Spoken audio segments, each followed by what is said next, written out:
Keeping that in mind, I offer the following conclusions. One, the Red Menace theme that is so assiduously propagated by the ruling elites in this country is neither a foolish fantasy nor a product of mass hysteria. Those quotes about Lenin and Trotsky are on their way.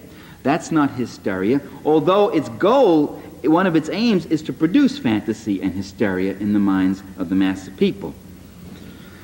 Two, that Red Menace, that hysteria, is not a mass thing. It doesn't come from the masses. It's something that is fed from the top down. As I said at the very beginning of my talk, from the pulpit, from the police, from the professors, from the plutocracy, and most strategically, from the press, and certainly from the government itself.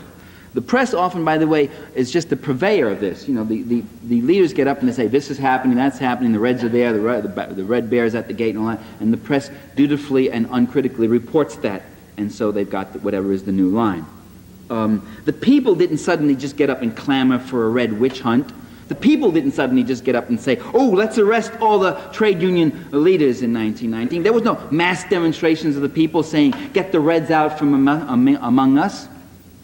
The people didn't call for the return of Cold War II. The American people didn't call for an increase in military spending and the cuts in the human services. That was something that was done from the top down. So that climate of opinion, that climate of confrontation, that climate of threat is created from the top down. The second point is the existing social order does face a serious threat. Not from without, but from within. Not from communists, but from within the capitalist system itself. From its unresolved crises of underemployment, overproduction, stagnation, inflation, poverty. And by the way, inflation was still with us. We had inflation as a problem under Richard Nixon. 4% was considered inflation. That cuts into your real wages. In 10 years, 4% can knock out about half your income, your real earnings. Today it said Reagan solved inflation because once it got up to 12 and 13% and it got back down to 4, everybody says, oh, inflation's been solved. Unemployment used to be a problem when it reached 4, and when anything over 3 or 4%, we started saying we had an unemployment problem.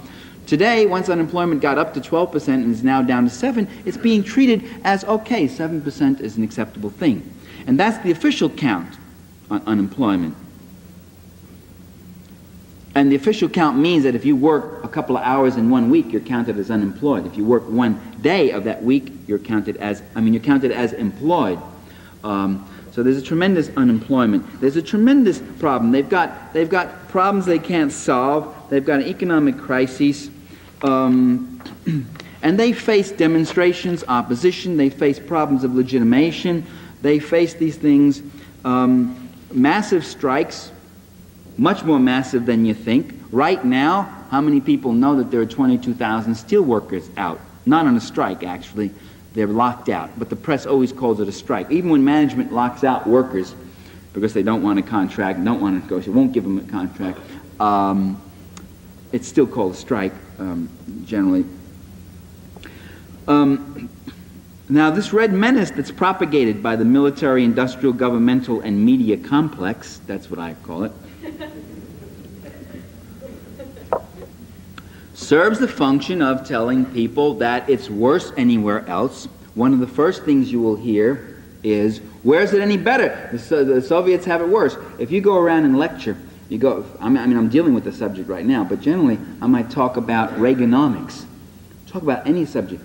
Almost the first question you get is, talk about the Russians. What about them? It's worse there. It's worse there. So why criticize here? And you could say, maybe it is worse there. And by the way, I don't think that the evidence indicates that in terms of economic conditions. But maybe it is worse there. What the hell's that got to do with you here? I mean, if you had abuses and problems here at University of Massachusetts, would someone get up and say, it's worse at the University of New Hampshire? Which it probably is. But what are you supposed to say to that? You're supposed to go, oh, that's okay then. Oh, then let them double my tuition because they're tripling it in New Hampshire. Oh, that's all right. Oh, then we shouldn't complain. Oh, it's worse there. But that's the first, I tell you, man, you can go anywhere in the country now. That's the first question that'll come up. Where do you think it's any better?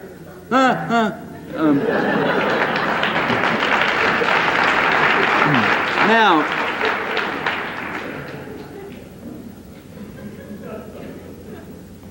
I think it's better in Cuba, where I injured my leg, a very serious injury, my Achilles tendon, and I went to a hospital and I got an operation, and nobody gave me that examination you get in the U.S., the first examination you get when you go into an emergency clinic and you can be bleeding from 3 places, the examination of your wallet to see if you got medical coverage, and if you don't, you're sent to another hospital, you're dumped on the public hospital, which may be across town while you're still bleeding.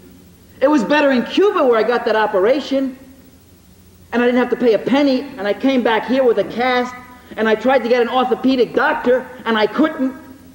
And I could pay. I said, I'll pay. You don't understand, I'll pay. And they said, oh, we know you'll pay. We don't take any other kind of patient. But they're all booked. And I finally got some guy who just came out of medical school, and I hobbled into his office, and he looked at the cast, and he said, leave it on another week. That's $50. I can tell you that $50. I never resented paying $50 so much.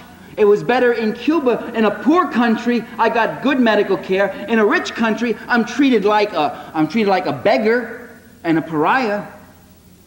It was better in Cuba, where I didn't see any kids with swollen bellies and hungry and begging. I didn't see any people begging. It was better in Cuba than it was in Washington, D.C., where I live, and I walk down the street and I see people in total misery and disorientation standing there begging for food, begging for money, sleeping in hallways. I see that in the richest country in the world. That's where it was better. And when you talk about freedom, that's freedom. And when you talk about oppression, that's oppression. Sleeping in a doorway is oppression. You want to know what oppression is? Then sleep in the doorways of the land of the free and the home of the brave, and you'll know what oppression is. You want to know what oppression is? Then think about the guys who sit there wondering if they're going to blow their brains out because they can't pay the mortgage on their house and they can't feed their kids, and they see the whole thing falling apart. That's where it's better. And those are real things, and that's part of freedom. Now,